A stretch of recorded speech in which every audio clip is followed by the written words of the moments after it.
नमस्ते आप सभी का स्वागत है आपके अपने YouTube चैनल में। और आज अपन अध्ययन करेंगे व्याकरण के अगले चैप्टर अलंकार का। देखो, अलंकार बहुत ही उपयोगी एक चैप्टर है। बहुत सारी परीक्षाओं में इसके बारे में पूछा जाता है। अपने कक्षा 12 की इस परीक्षा में भी पूछा जाएगा अलंकार से संबंधित। तो अलंकार के बारे में अपन पूरा अध्ययन करने का पूरा प्रयास करेंगे। तो देखो, सबसे पहले अपन जानते हैं अलंकार का अर्थ एवं उसकी परिभाषा। तो मैं आपको बता दूं कि अलंकार शब्द है वो दो शब्दों के योग से बना है, अलम प्लस कार। अलंकार शब्द अलम प्लस कार के योग से बना है। अलम का अर्थ होता है शोभा या सुंदरता। कार का अर्थ होता है करने वाला या बढ़ाने वाला। तो इस प्रकार अलंकार का अर्थ क्या हुआ कि शोभा करने वाला या शोभा बढ़ाने वाला, सुंदरता में वृद्धि करने वाला। कार का अर्थ वृद्धि करना भी होता है, वृद्धि करने वाला। यानी वे शब्द और अर्थ जो कविता की सुंदरता या शोभा में वृद्धि करते हैं, कविता की सुंदरता को बढ़ाते हैं, काव्य की सुंदरता को बढ़ाते हैं, उन्हें हम क्या कहेंगे? अलंकार कहेंगे। देखो, आपको थोड़ा और समझाने के लिए मैं एक दूसरा अर्थ भी अलंकार का बताऊंगा। अलंकार को आभूषण भी कहा जाता है। अलंकार को क्या कहा जाता है? आभूषण। आभूषण से आप समझते होंगे जो स्त्रियां या पुरुष जो गहने ज्यादातर स्त्रियां ही धारण करती हैं, वो आभूषण। तो आप जानते होंगे कि जिस प्रकार आभूषण धारण करने से स्त्री की सुंदरता में वृद्धि हो जाती है, उसी प्रकार अलंकार के प्रयोग से काव्य की सुंदरता में भी क्या हो जाती है? वृद्धि हो जाती है। यानी जो आभूषण का महत्व है स्त्री की सुंदरता में होता है, वही काव्य की सुंदरता में किसका महत्व होता है? अलंकार का। जिस प्रकार स्त्री चाहे कितनी भी सुंदर हो, अगर आभूषण धारण नहीं करेगी तो वो उतनी सुंदर दिखाई नहीं देगी। उसी प्रकार अलंकारों का अगर हम प्रयोग नहीं करेंगे तो काव्य उतना सुंदर नहीं लगेगा। और अगर जिस प्रकार कोई साधारण स्त्री भी, कम सुंदर स्त्री भी आभूषण धारण करती है तो वो सुंदर लगने लग जाती है, उसी प्रकार अलंकारों के प्रयोग से भी जो काव्य है वो आकर्षक एवं सुंदर जान पड़ता है।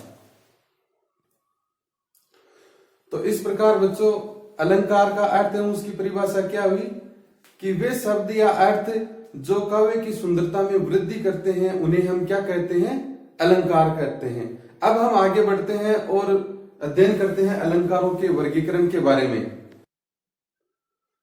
अलंकारों को मुख्यतः 3 श्रेणियों में वर्गीकृत किया गया है। सबसे पहला है शब्दालंकार। सबसे पहला है शब्दालंकार, यानी शब्द प्लस अलंकार। शब्द प्लस अलंकार, यानी जब किसी शब्द के कारण ही अलंकार होता है तो वो शब्दालंकार माना जाता है। यानी कोई शब्द है, अगर उस शब्द को उस काव्य में से हटा लेंगे तो अलंकार वो हट जाएगा। इस प्रकार का कोई अलंकार है वो शब्दालंकार की श्रेणी में आता है। जैसे अनुप्रास अलंकार है, यमक अलंकार है, ये किसकी श्रेणी में आते हैं? शब्दालंकार की श्रेणी में आते हैं, क्योंकि इनमें शब्द विशेष के कारण ही अलंकार होता है। उस शब्द को हटा लेने से वो अलंकार भी समाप्त हो जाता है, इसलिए ये शब्दालंकार की श्रेणी में आते हैं। दूसरा है अर्थालंकार।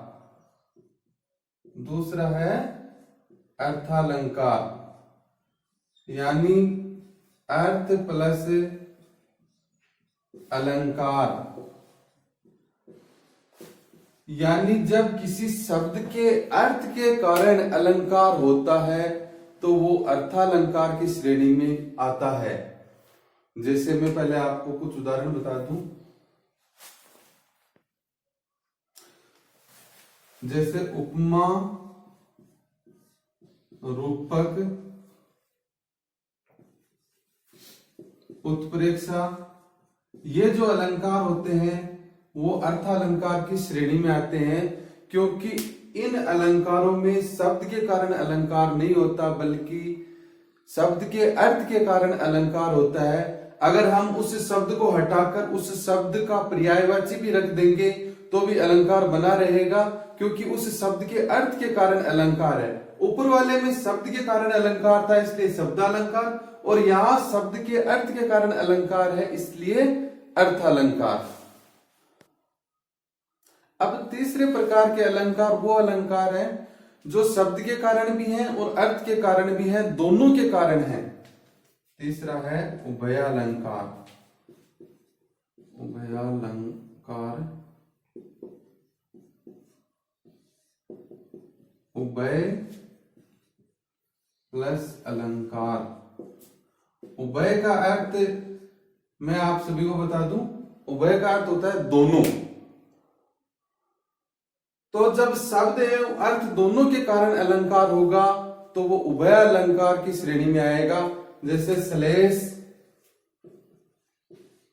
वक्रोक्ति, ये इस प्रकार के अलंकार हैं जो शब्द के कारण भी हैं और अर्थ के कारण भी हैं, इसलिए उभय अलंकार की श्रेणी में आते हैं।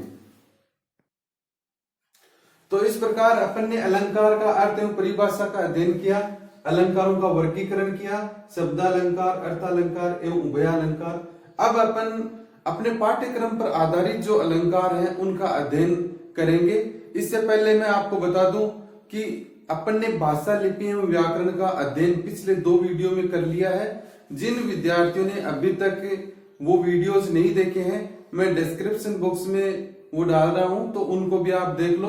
भाषा, लिपि एवं व्याकरण का चैप्टर हो गया 2 वीडियोज में, और आज का वीडियो था अलंकारों का परिचय। तो ये अलंकारों का परिचय था, और अगले वीडियो में हम पाठ्यक्रम पर आधारित जो अलंकार हैं अपने कक्षा 12 के पाठ्यक्रम के अनुसार, संशोधित पाठ्यक्रम के अनुसार, उनका अध्ययन हम अगले वीडियो में करेंगे। तो अगर आपने चैनल अभी तक सब्सक्राइब नहीं किया है तो सब्सक्राइब जरूर कर लें, ताकि नया वीडियो डालने पर आप तक नोटिफिकेशन पहुंच सके।